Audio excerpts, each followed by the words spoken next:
చూసేద్దాం బర్డ్స్, చెప్పాలంటే no words. పూర్తి వివరాలకు చదవండి రేపటి సాక్షి హైదరాబాద్ ఎడిషన్. 2014-2019 మధ్య చంద్రబాబు హయాంలో జరిగిన కుంభకోణాలపై నమోదైన కేసులకు సిబిఐ, ఈడీలకు అప్పగించాలంటూ దాఖలైన పిటిషన్లపై హైకోర్టు విచారణ చేపట్టింది. కౌంటర్ దాఖలు చేయాలంటూ అడ్వకేట్ జనరల్ను ఆదేశించింది. అయితే అడ్వకేట్ జనరల్ గడువు కోరటంతో పిటిషనర్ తరఫు న్యాయవాది అభ్యంతరం వ్యక్తం చేశారు. మరింత గడువు కోరటం సరికాదన్నారు. గతంలో కోర్టు కౌంటర్ దాఖలు చేయాలని సూచించినా పట్టించుకోలేదని గుర్తు చేశారు.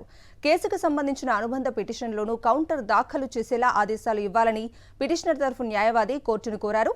దీంతో ప్రధాన పిటిషనర్లతో పాటు అనుబంధ పిటిషన్లలోనూ కౌంటర్లు దాఖలు చేయాలని ప్రభుత్వాన్ని ఏపీ హైకోర్టు ఆదేశించింది. తదుపరి విచారణను 4 వారాలు వాయిదా వేసింది.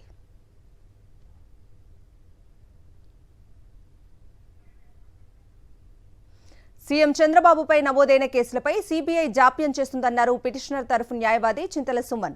టీడీపీ ప్రభుత్వ హయాంలో జరిగిన అవకతవకలకు సంబంధించిన కేసు డైరీలను, ఛార్జ్షీట్లను హైకోర్టుకు అందించాలని కోరుతూ అనుబంధ పిటిషన్ దాఖలు చేశామన్నారు. ప్రభుత్వం మారిన తర్వాత సిఐడి అధికారులు చంద్రబాబుపై దాఖలు చేసిన ఛార్జ్షీట్లను సంబంధిత కోర్టులకు తిరిగి సమర్పించలేదన్నారు.